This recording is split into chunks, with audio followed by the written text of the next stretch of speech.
नमस्कार दोस्तों, ये भारतीय अर्थव्यवस्था यानी इंडियन इकोनॉमी का दूसरा वीडियो है। इसके पहले हमने परिचयात्मक रूप से पहला वीडियो देखा था, करीब 40-45 मिनट का था वो। इसमें हम देखेंगे जो ऑर्गेनाइजेशन ऑफ जो है अर्थव्यवस्था का संगठन यानी कि ऑर्गेनाइजेशन ऑफ इकोनॉमी, इसके बारे में देखेंगे। 3 प्रकार के ऑर्गेनाइजेशन हैं या 3 प्रकार की प्रणालियाँ चलती हैं: पूंजीवादी, समाजवादी और मिश्रित अर्थव्यवस्था। इसमें हम खाली एक बेसिक रूप में देखेंगे कि ये तीनों अर्थव्यवस्थाएं क्या हैं और इनमें बेसिक सा डिफरेंस क्या होता है। इसके डिटेल में किसी अन्य दिन हम जाएंगे, लेकिन इसमें केवल परिचयात्मक रूप से, तथ्यात्मक रूप से चीज़ें हम समझ लें कि आखिर हैं क्या। और डिटेल में किसी अन्य दिन हम एक एक अर्थव्यवस्थाओं को लेकर के डिस्कशन कर लेंगे कि वो क्या होता है, क्या उसमें समस्याएँ हैं, क्या कमियाँ हैं, क्या सुधार हो सकता है, ऐतिहासिक परिप्रेक्ष्य उसके क्या रहे हैं। तो चलिए वीडियो की शुरुआत करते हैं। अगर समाजवादी, पूंजीवादी और मिश्रित अर्थव्यवस्था में देखें तो जैसा कि माना जाता है कि इन तीनों में सबसे पुरानी जो प्रणाली है वो है पूंजीवादी अर्थव्यवस्था यानी कि कैपिटलिस्टिक इकोनॉमी। लेकिन किसी भी अर्थव्यवस्था या किसी भी प्रणाली का विकास क्यों होता है, या ये कहें कि किसी भी समाज या किसी भी देश को 3 प्रकार के प्रश्नों का उत्तर देना होता है। एक ये कि जो वस्तु या सेवा है किसका उत्पादन किया जाए, किसका। और दूसरा ये प्रश्न होता है कि कैसे उत्पादन किए जाए यानी कि हाउ। और तीसरा प्रश्न ये हमें बताना होता है इसका आंसर कि किसके लिए उत्पादन किए जाए, किसके लिए। ये अर्थशास्त्र या कहें अर्थव्यवस्था की केंद्रीय समस्याएं हैं, the centric problem of any economy और इकोनॉमिक्स। किसका उत्पादन किया जाए में ये होता है कि किस वस्तु यानी किस गुड्स या किस सर्विस का उत्पादन किया जाए। और दूसरा ये भी होता है कि कितनी मात्रा में उत्पादन किया जाए, यानी क्वांटिटी उसकी क्या हो, यानी किस वस्तु या सेवा का उत्पादन किया जाए और कितनी मात्रा में किया जाए। ज़्यादा मात्रा में किया जाएगा तो उसकी जो सैचुरेशन लेवल है वो हो जाएगा, फिर उसकी डिमांड धीरे धीरे कम हो जाएगी। जब डिमांड कम हो जाएगी तो उसका प्रोडक्शन नहीं होगा। तो ये सब बातें देखा जाता है कि किस चीज़ की मांग है, किस चीज़ की पूर्ति करना आवश्यक है, क्या एसेंशियल गुड्स हैं। तो ये सब होता है कि किसका उत्पादन किया जाए और कितनी मात्रा में उत्पादन किया जाए कि सभी लोगों तक इसकी पहुंच सुनिश्चित हो सके। और दूसरा कैसे उत्पादन किया जाए, यानी लेबर से उत्पादन किया जाए या फिर मशीन से उत्पादन किया जाए। तो इस सवाल का जवाब देना होता है किसी भी अर्थव्यवस्था का संगठन बनाने के लिए या किसी भी आर्थिक प्रणाली को अपनाने के लिए। और तीसरा किसके लिए उत्पादन किया जाए, क्या जो समृद्ध वर्ग है उसके लिए उत्पादन किया जाए या जो गरीब वर्ग है उसके लिए प्रोडक्शन किया जाए। तो ये बात चलती है। और उत्पादन जो होता है इसकी जिम्मेदारी राज्य की होनी चाहिए या निजी हाथों में होनी चाहिए या दोनों मिल करके काम करें। तो ये मुख्य रूप से प्रश्न हैं जिनका जवाब देना होता है और उनके जवाब के आधार पर अर्थव्यवस्था या आर्थिक प्रणालियाँ विकसित होती हैं।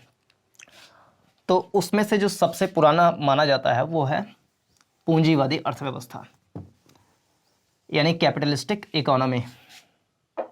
स्पेलिंग अगर देखें तो CAPITALISTIC, कैपिटलिस्टिक इकोनॉमी। इसको कुछ अन्य नामों से भी जाना जाता है, जैसे कि बाजार अर्थव्यवस्था या बोलें इसको मार्केट इकोनॉमी या मुक्त अर्थव्यवस्था या कभी कभी स्वतंत्र अर्थव्यवस्था बोल लेते हैं, यानी कि फ्री इकोनॉमी। एक प्राइवेट एंटरप्राइजेस सिस्टम ये नाम भी चलता है और फ्री एंटरप्राइजेस सिस्टम ये नाम भी चलता है। तो पूंजीवादी अर्थव्यवस्था के अन्य नाम कौन से? बाजार अर्थव्यवस्था, मुक्त या स्वतंत्र अर्थव्यवस्था, private enterprises system, free enterprises system. ये कुछ इसके अन्य नाम हैं। इसमें पहला गुण क्या होता है कि आर्थिक क्रियाकलाप जितने भी होते हैं, जैसे कि प्रोडक्शन हो गया, सप्लाई हो गया, प्राइस हो गया, ये बाजारी शक्ति के हाथ में होता है। इसका मतलब ये है कि बाजार ये निर्णय करेगा कि किस वस्तु या किस सेवा का उत्पादन किया जाए और उसकी आपूर्ति कितनी मात्रा में या कहें डिस्ट्रीब्यूशन जो है वितरण वो कहाँ पर किया जाए, कितनी मात्रा में किया जाए, उत्पादन कितनी मात्रा में किया जाए, कैसे किया जाए और किसके लिए किया जाए। और फिर उत्पादन जब हो जाए तो उसकी कीमत क्या निर्धारित की जाए। और जो पूंजीवादी अर्थव्यवस्था होती है उसका मेन एम होता है लाभ कमाना, यानी कि टू गेन प्रॉफिट, प्रॉफिट कमाना मेन उद्देश्य होता है। तो वो ऐसी ही वस्तुओं का उत्पादन करेंगे, प्रोडक्शन करेंगे जो ज़्यादा, जिसकी डिमांड की जा रही है, और सप्लाई भी उन्हीं की करेंगे। और प्राइस, चूँकि उसकी डिमांड अधिक है तो प्राइस अधिक लगा करके ही वो चाहेंगे उसकी बिक्री हो। अब प्रोडक्शन उसी चीज़ का ये करना चाहेंगे जिसकी डिमांड अधिक है, और लाभ उसमें मेन सेंट्रिक चीज़ है।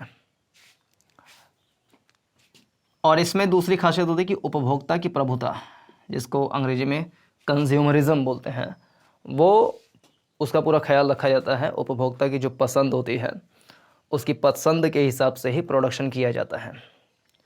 अगर उपभोक्ता की मांग है कि कार का उत्पादन किया जाए तो कार का उत्पादन होगा, अगर हो रहा है कि साइकिल का उत्पादन किया जाए साइकिल का उत्पादन होगा।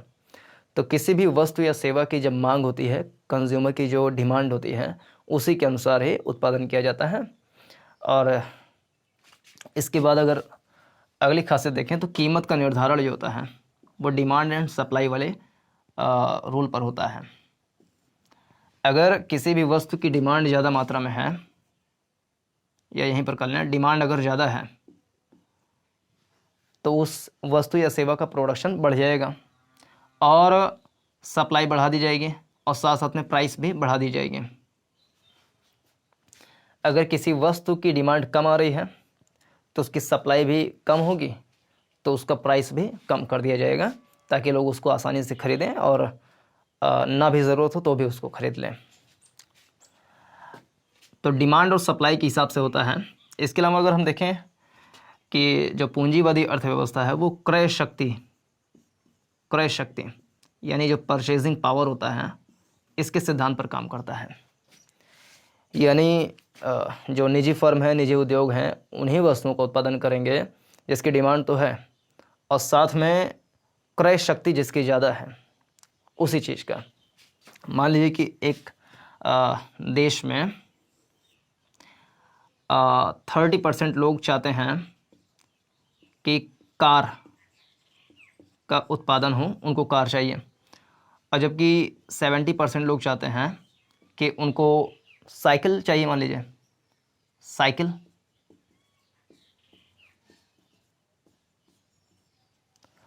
तो साइकिल की चूंकि कीमत कम है और कार की कीमत ज़्यादा है, तो पहली प्राथमिकता दी जाएगी कि इस चीज़ का उत्पादन करा जाए, इसको सैचुरेट कर दिया जाए, क्योंकि इसमें लाभ ज़्यादा है। अगर लाभ इसमें ज़्यादा होगा तो इस चीज़ का उत्पादन हो जाएगा। गरीब वर्ग की डिमांड ऐसी चीज़ों की होगी जिसका मूल्य ज़्यादा ना हो, और जिसका मूल्य ज़्यादा नहीं होगा तो निजी फर्म उसको उत्पादन करना नहीं चाहेंगे, क्योंकि उसमें समय और धन की बर्बादी होगी और उसकी अपेक्षा में उनको लाभ कम मिल पाएगा। तो क्रय शक्ति एक बड़ा फैक्टर इसमें होता है। इसमें जो आर्थिक निर्णय लिए जाते हैं, यानी कि इकोनॉमिकल डिसीजन लिए जाते हैं कि किस वस्तु का या सेवा का उत्पादन करना है, कितनी मात्रा में, कहाँ सप्लाई करना है, तो उन सब का मेन उद्देश्य होता है कि उनका लाभ जो है उसको अधिक से अधिक बढ़ाया जाए। इसमें संसाधनों पर उत्पादकों का, यानी जो प्रोड्यूसर्स हैं, उनका नियंत्रण होता है। जैसे भूमि हो गया, या प्रोड्यूस हो गया, या पूरा सप्लाई चेन हो गया, उन सब पर नियंत्रण निजी फर्मों का होता है, निजी लोगों का होता है।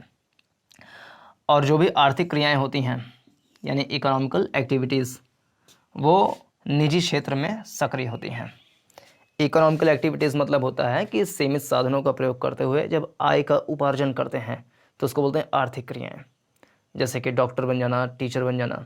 अनार्थिक क्रियाएं मतलब होता है नॉन इकोनॉमिक एक्टिविटीज़, यानी कि ऐसी क्रियाएं जिसमें कोई आर्थिक गतिविधि नहीं है, बस एक सामाजिक, सांस्कृतिक या ऐतिहासिक उद्देश्य से अपने के लिए पर्सनल सेटिस्फैक्शन के लिए कोई काम करते हैं। जैसे कि दान देना हो गया, मंदिर मस्जिद जाना हो गया, गिरजाघर जाना हो गया, ये सब चीज़ें। लेकिन जब कोई पूंजी या धन से संबंधित होता है, अर्थ से संबंधित क्रियाएं होती हैं, तो उसको बोलते हैं आर्थिक क्रियाएं। और पूंजीवादी अर्थव्यवस्था में निजी क्षेत्र में आर्थिक क्रियाएं सक्रिय होती हैं। सरकार की बहुत ज़्यादा भूमिका नहीं होती या नहीं ही होती है, बस एक रेगुलेटर यानी कि नियामक की भूमिका राज्य अदा करता है। बाकी सारी चीज़ बाजार के ऊपर छोड़ दी जाती है।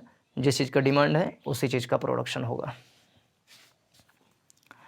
इस पूंजीवादी अर्थव्यवस्था का जो विचार है उसको लाए थे एडम स्मिथ। एडम स्मिथ इस विचार को लेकर के आए थे। ये स्कॉटलैंड के निवासी थे। स्कॉटलैंड के ये रहने वाले थे और ये दार्शनिक अर्थशास्त्री थे। इनका जन्म 1723 में हुआ था और मृत्यु 1790 में हुआ था। 1776 में इन्होंने एक पुस्तक लिखी थी जिसका नाम है द वेल्थ ऑफ नेशंस, यानी कि राज्यों की संपत्ति। इस राज्यों की संपत्ति में इन्होंने जो मुख्य बातें कही उसमें से पहला ये था कि non interference by the government, यानी कि किसी वस्तु या सेवा के उत्पादन में राज्य का जो हस्तक्षेप है वो नहीं होना चाहिए। यानी कि राज्य के द्वारा अहस्तक्षेप की नीति का पालन करना चाहिए ताकि वाणिज्य और उद्योग एकदम फ्री होकर के, मुक्त होकर के अपने जो आर्थिक गतिविधियां हैं उसको कर सकें और अपने लाभ को अधिकतम कर सकें। क्योंकि जो निजी फर्म है वो इनविजिबल हैंड की तरह काम करते हैं, यानी कि कह लें कि ऐसा हाथ जो दिखाई नहीं देता है लेकिन पूरी आर्थिक प्रणाली को सही तरीके से चलाने के लिए काम में आता है। और दूसरी चीज़ कहा था कि कंपटीशन जो है यानी कि प्रतिस्पर्धा, उसको अगर बढ़ाएंगे तब जो है किसी देश की आर्थिक जो विकास है वो सही प्रकार से हो पाएगा। अगर राज्य ही पूरे संसाधनों पर नियंत्रण रखेगा या उत्पादन पर नियंत्रण रखेगा तो वो प्रतिस्पर्धा उसमें आ नहीं पाएगी। एग्जाम्पल के रूप में हम इस वाले में देखेंगे समाजवादी अर्थव्यवस्था में कि प्रतिस्पर्धा की क्या बात है। लेकिन निजी फर्म जैसे हम मान लीजिए 2 फर्म हैं ए और बी, और किसी सी वस्तु का डिमांड हो रहा है तो दोनों ही उत्पादन करना शुरू कर देंगे, लेकिन जिसकी क्वालिटी अधिक रहेगी लोग उसको लेना पसंद करेंगे। जिसकी क्वालिटी डाउन रहेगी वो धीरे धीरे पिटता चला जाएगा। इससे ये होगा कि मार्केट में सही जो क्वालिटेटिव वस्तुएं हैं उनका ही उत्पादन होगा। क्वांटिटी पे ध्यान तो दिया जाएगा लेकिन साथ साथ में क्वालिटी का भी ध्यान दिया जाएगा ताकि कंज्यूमरिज्म जो है, उपभोक्तावाद, या कहें कि जो उपभोक्ता की प्रभुता है, सॉवरेनिटी ऑफ कस्टमर है या कंज्यूमर है, उसको बरकरार रखा जा सके और उसकी जो इच्छाएं हैं, अभिलाषाएं हैं, उसको अधिकतम स्तर तक पूरा किया जा सके, संतुष्ट किया जा सके। तो ये है पूंजीवादी अर्थव्यवस्था। फिर इसके बाद आता है दूसरी अर्थव्यवस्था जिसको बोलते हैं समाजवादी अर्थव्यवस्था। तो समाजवादी अर्थव्यवस्था को अन्य नामों से जो जाना जाता है उसमें पहला है गैर बाजारी अर्थव्यवस्था, यानी इसको गैर बाजारी अर्थव्यवस्था भी कहते हैं। यानी कि बाजार में डिमांड है कि नहीं है, इसको ज़्यादा प्राथमिकता नहीं दी जाएगी, ज़्यादा प्राथमिकता कल्याण को दिया जाएगा या गैर बाजारवाद को प्राथमिकता दी जाएगी। इसी को राज्य अर्थव्यवस्था भी कहा जाता है, यानी कि स्टेट इकोनॉमी। गैर बाजारी को इंग्लिश में देखें तो नॉन मार्केट इकोनॉमी। राज्य अर्थव्यवस्था यानी कि स्टेट इकोनॉमी। केंद्रीकृत अर्थव्यवस्था भी इसको बोलते हैं क्योंकि जो भी आर्थिक निर्णय हैं, आर्थिक प्रक्रियाएं हैं, उसका संचालन किसी एक केंद्रीय सत्ता या केंद्रीय अधिकारी के पास होता है, इसलिए इसको केंद्रीकृत अर्थव्यवस्था या सेंट्रिक इकोनॉमी भी कहते हैं। इसी को साम्यवादी अर्थव्यवस्था भी कभी कभी कह देते हैं, यानी कि कम्युनिज्म इकोनॉमी, और इसको नियंत्रित अर्थव्यवस्था यानी कि कंट्रोल्ड इकोनॉमी भी बोल देते हैं। तो गैर बाजारी, राज्य, केंद्रीकृत, साम्यवादी, नियंत्रित, और समाजवादी अर्थव्यवस्था भी इसको बोल देते हैं, यानी कि सोशल इकोनॉमी, सोशल वेलफेयर के लिए इकोनॉमी। इसका जो गुण है क्या है कि आर्थिक क्रियाएं जो होती हैं, इकोनॉमिक एक्टिविटीज़, चाहे वो प्रोडक्शन हो, चाहे वो कंजम्पशन हो, या इन्वेस्टमेंट हो, या एक्सचेंज हो, इन चारों प्रकार की जो प्रक्रियाएं हैं इसका निर्णय सरकार, एक केंद्रीय सत्ता के पास होती है। यानी किस वस्तु या किस सेवा का उत्पादन किया जाए, चाहे जो भी गुड्स हो, रेफ्रिजरेटर हो या अनाज हो, या सेकेंडरी जो इंडस्ट्री में आते हैं, सेकेंडरी या टर्शरी एरिया में जो आते हैं, सेवा उद्योग हो गया, औद्योगिक क्षेत्र हो गया या प्राथमिक क्षेत्र हो गया, इसमें से जिस चीज़ की प्राथमिकता ज़्यादा होगी उसी को प्रोड्यूस करेगा स्टेट, या वेलफेयर को ध्यान में रखते हुए उसी चीज़ का प्रोडक्शन किया जाएगा। कंजम्पशन यानी कि उपभोग, इन्वेस्टमेंट यानी निवेश, चाहे वो सरकार के द्वारा, और सरकार के द्वारा ही जो समाजवादी अर्थव्यवस्था होता है उसमें पूरी तरीके से जो इन्वेस्टमेंट होता है लगभग पूरी तरीके से वो राज्य के द्वारा ही संपन्न कराया जाता है। जो एक्सचेंज होता है वो भी राज्य ध्यान रखती है, और राज्य इस बात का ख्याल रखता है कि जो बेसिक चीज़ें हैं, बेसिक नीड्स वाली चीज़ें हैं, जैसे कि हेल्थ हो गया, आवास हो गया, या शिक्षा हो गया, ट्रांसपोर्टेशन हो गया, या ट्रैवलिंग का हो गया चीज़ें, कंस्ट्रक्शन वाली चीज़ें हो गई, वो सारी की सारी जिम्मेदारी राज्य निभाए। यानी कि जो आर्थिक निर्णय होता है, इकोनॉमिक डिसीजन, वो लाभ अगर उसमें है तो ठीक है, लेकिन लाभ और सामाजिक कल्याण में, सोशल वेलफेयर में पहली प्राथमिकता सामाजिक कल्याण को दी जाती है। अगर सामाजिक कल्याण के साथ साथ लाभ भी मिल रहा है तो उसको प्राथमिकता दी जाएगी, लेकिन केवल लाभ के लिए सामाजिक कल्याण को पीछे नहीं छोड़ा जा सकता। तो सामाजिक कल्याण को मेन प्राथमिकता दी जाती है समाजवादी अर्थव्यवस्था में। कंज्यूमरिज्म जो है, उपभोक्ता की प्रभुता, ये इसमें नहीं होती है, या ये कहें कि बहुत कम होती है। जैसे अगर बहुत सारे लोग डिमांड कर रहे हैं कोई विलासितापूर्ण चीज़ें की, तो राज्य कोशिश करेगा कि पहले जो बेसिक नीड्स वाली चीज़ें हैं उनको प्रोवाइड कर दिया जाए, उसके बाद ही आगे बढ़ा जाए। तो उपभोक्ता की स्वतंत्रता इसमें बाधित होती है, और क्वालिटी भी कहीं ना कहीं गड़बड़ा जाता है। अभी इस चीज़ का मैं बात करूं कैसे। समाजवादी अर्थव्यवस्था में क्वालिटी की क्या, यानी प्रतिस्पर्धा नहीं हो पाती तो दिक्कत कैसे होता है। एग्जाम्पल के रूप में रूस में जो वहाँ के पूरे संसाधन हैं उस पर नियंत्रण राज्य का होता है या होता था। जैसे 1917 की जो रूसी क्रांति है, जिसको बोल्शेविक क्रांति भी बोल देते हैं, उस समय समाजवादी अर्थव्यवस्था जो कि कार्ल मार्क्स के द्वारा लाया गया था उसको अपनाया गया था। तो एक बार ऐसा हुआ कि राज्य ये काम करवा रहा था कि आलू पैकिंग वाला, आलू के पैकेजिंग का। तो उसमें सारे किसान या सारे जो श्रमिक थे वो आलू की पैकिंग कर रहे थे, और ऐसा भी हो रहा था कि वो जो सड़े आलू हैं या ख़राब आलू हैं उसको भी उसी में पैक कर दे रहे थे। इससे क्या हो रहा था, राज्य को नुकसान, क्योंकि सड़े आलू से और भी आलू ख़राब हो जाते थे। तो इससे क्या है कि ये पता चला कि जब पूरी शक्ति राज्य के पास होती है तो श्रमिक जो होता है, क्योंकि उसको इस बात की जिम्मेदारी नहीं होती है कि उसको इस बात से लाभ या हानि होगी, तो वो केवल अपने जो काम है, जो ड्यूटी है, उसको पूरी करके फुर्सत ले लेता है, जबकि अंततः जाकर के पूरे देश को उससे नुकसान होता है। तो क्वालिटी धीरे धीरे इसमें ख़राब होती है। तो ये चीज़ इसमें देखा गया था। और समाजवादी अर्थव्यवस्था जो है वो पूंजीवादी अर्थव्यवस्था के कह लें कंपटीशन में, उसके प्रतिरोध में इसका इवोल्यूशन हुआ था। पहले तो यही अर्थव्यवस्था चल रही थी, लेकिन बाद में ये देखा गया कि पूंजीवादी अर्थव्यवस्था जो है वो ज़्यादा आर्थिक शोषण करती है, गरीबों का ध्यान नहीं दे पाती है, इसलिए समाजवादी अर्थव्यवस्था ज़्यादा बेटर है। जबकि पूंजीवादी अर्थव्यवस्था लोग मानते हैं कि इसमें संसाधनों पर पूरी तरीके से राज्य का नियंत्रण होता है, इसलिए हम इसको राज्य यानी अकेले राज्य का शोषण मान सकते हैं, यानी कि स्टेट कैपिटलिज्म की संज्ञा देते हैं पूंजीवादी अर्थव्यवस्था के लोग।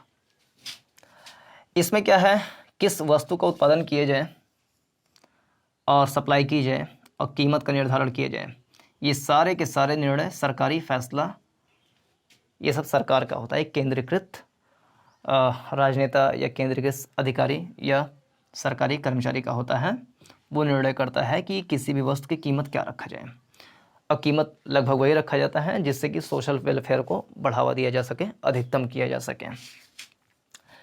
इसमें जितने भी देश के संसाधन होते हैं उस पे नियंत्रण राज्य का होता है।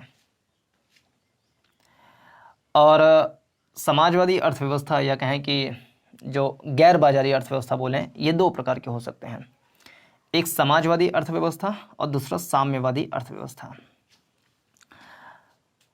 कार्ल मार्क्स जो हैं वो 1818 में इनका जन्म हुआ था, 1883 में इनकी मृत्यु हुई थी। इनको समाजवाद का प्रवर्तक माना जाता है। समाजवाद मतलब होता है कि देश के जितने संसाधन हैं उस पर सामूहिक नियंत्रण जो है वो जनता का होगा, ये होता है समाजवाद। लेकिन साम्यवाद उससे थोड़ा सा आगे निकल जाता है। वो कहता है कि संसाधनों पर पूरी तरीके से नियंत्रण, और यहाँ तक कि जो लेबर है उसका भी नियंत्रण सीधे सीधे राज्य के पास यानी स्टेट के पास, एक सत्ता के पास होगी। समाजवाद का सबसे अच्छा उदाहरण रूस को माना जाता है, जो कि 1917 की बोल्शेविक क्रांति से चला आ रहा है।